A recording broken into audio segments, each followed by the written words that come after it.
saludo para los pregoneros con todo mi corazón.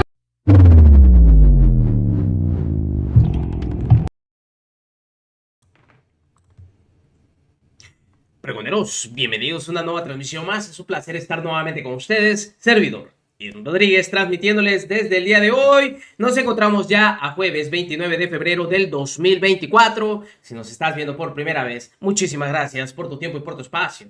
Solamente pedimos el apoyo con la suscripción para que cada día podamos ser más en esta gran familia pregonera. Señores, vámonos de lleno a la información. Y es que sabemos que desde que apareció la ministra Lenia Batres ha puesto simplemente muy rabiosos a todos los de la oposición, diciendo que el presidente de la República ya había puesto a otro ministro más y que el único afán era controlarlo.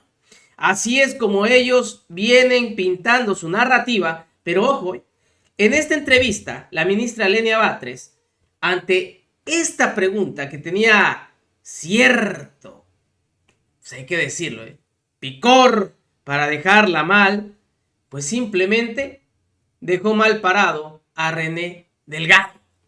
¿Por qué? Porque empieza a decir que el presidente de la República durante esta administración ha nombrado a 5 ministros. Y dice, ¿cómo es que no ha logrado moldear a su favor a la Corte? Bueno, pues es que nos damos cuenta que el presidente de la República nunca ha tenido la intención de poner a gente que sea subordinada a él, y muestran sido las decisiones que han tomado algunos de estos ministros. El presidente de la República lo hizo por las capacidades, y yo creo que eso es una bofetada con guante blanco de nuevo a esta oposición. Y así se lo recalcó Lenia Batres. Es que el presidente nunca tuvo esa intención. El presidente da apertura a que uno se pueda desenvolver en pocas palabras, y ya es decisión de cada uno de ellos cómo tomarla. Miren ustedes, porque así le volteó esta pregunta que le hizo a la ministra Lenia Batres y otras que también obviamente son derivado a todo lo que ha tratado de plantear esta oposición. Ya. Ahora, ¿cómo explicar que después de que el propio presidente de la República ha propuesto 5 ministros, en su caso fue una designación directa, después de que el Senado rechazó las ternas, ¿cómo es que no ha logrado amoldar a la Suprema Corte? Ah, caray, ¿cómo es que no ha logrado amoldar? La narrativa que ellos tienen es de que a fuerza se quiere apoderar de la Suprema Corte. Y esa es la narrativa que ha tratado de pintar la oposición, y lo hemos visto con sus disquemarchas, en las que dice no hay que meterse uno con las instituciones y no también a otro poder. Pero esta fue la respuesta categórica que le dio Lenia Batres. Digo, tiene ya 5 ministros. ¿Cómo es que no ha logrado él amoldar? no está satisfecho. Porque no buscaba amoldar a los ministros a su voluntad. O sea, es que esa es una pregunta interesante, porque yo creo que si ha habido un presidente que nunca visualizó subordinar al Poder Judicial fue el actual presidente, pero tampoco visualizó tener un Poder Judicial que funcionara como oposición alterna a la oposición política del país, y es más como último reducto de la mayor oposición en el país. Y por eso es que se vuelve un tema incluso de gobernabilidad toda la relación entre los poderes. ¿Diría usted que el Poder Judicial, en vez de haber funcionado como contrapeso del Poder Ejecutivo, tomó una postura política, casi operó como partido, diría? Creo que sí. ¿Cómo lo diría? Pues creo que ha habido partes de la relación absolutamente innecesarias, una rispidez desde mi punto de vista incomprensible, una absoluta vaya a la comunicación institucional, que yo creo que no solo es deseable, sino es indispensable, y por supuesto una necesarísima colaboración entre poderes para resolver retos tan fundamentales como el problema del narcotráfico en el país. Claro. Creo que eso era indispensable y creo que se cerró la posibilidad de tener ese diálogo para plantear esas salidas más que necesarias. Debería estar el Estado mexicano trabajando en conjunto en un mismo tenor, atacando este tipo de problemáticas que no son del presidente, son de la sociedad mexicana, y pareciera que los jueces no tienen ahí ningún tema. Pareciera que el Poder Judicial lo que se dice es: ustedes son autónomos, resuelvan lo que quieran. No tenemos responsabilidad en problemáticas del Estado mexicano. A mí eso me parece grave. Ahora, el radicalismo de la reforma que está proponiendo el Ejecutivo del Poder Judicial no va a terminar generando un inmovilismo, y que en esa medida la reforma, que a mi parecer sí requiere el Poder Judicial, no se lleve a cabo. Bueno, ahí va a depender de muchos actores y de un proceso que en realidad apenas se está iniciando. Por supuesto que en este momento es difícil visualizar en qué termine, porque finalmente es una reforma que forma parte de la agenda fundamental de esta campaña electoral. Entonces eso hace difícil que se pueda mirar en su destino final.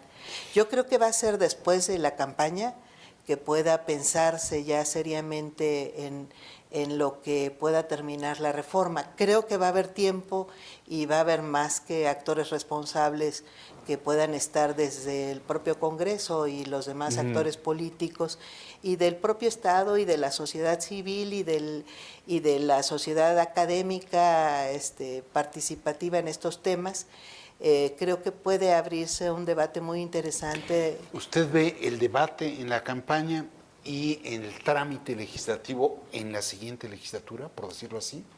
No lo sé, pero parece lo más probable, aunque hay grupos parlamentarios que han manifestado su voluntad de votar y discutir desde ya todo este gran paquete de reformas. Entonces, claro, quizá inicien de una vez, quizá se voten, quizá antes de la entrada de la siguiente legislatura estén resueltas, pero no cabe la menor duda que la próxima legislatura volverá a retomar temas que pudieran no salir en este periodo, en este lapso antes de ese cambio. ¿Cómo definiría usted en el momento actual al Poder Judicial? Bueno, yo creo que es un gran poder, tiene una responsabilidad enorme en la vida, obviamente, de la gente, y por lo tanto es esa posibilidad de actuar bien o actuar de la manera en que actúe, pues tiene una gran repercusión. Es muy grande, diría que es un monstruo, no es amorfo. El Poder Judicial es un poder muy interesante, con un gran profesionalismo, pero tiene un sesgo muy fuerte en este momento, de una inclinación muy trabajada durante mucho tiempo, además de que tradicionalmente ha tenido un origen, una sustracción de sus integrantes, fundamentalmente de sectores más elitistas en nuestra sociedad. Entonces, tiene ese sesgo, desafortunadamente, pero me parece que es un poder que podría estar funcionando de una manera todavía mucho más eficaz y benéfica para la sociedad mexicana. Dijo usted que tiene una inclinación. ¿Hacia dónde? Un sesgo elitista. Digo yo, sí.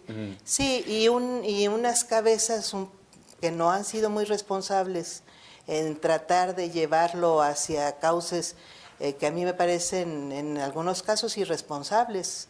Lo digo muy francamente, sí. Como es esta cuestión de que no se tome conciencia y no se asuma la responsabilidad que tiene con los grandes problemas nacionales.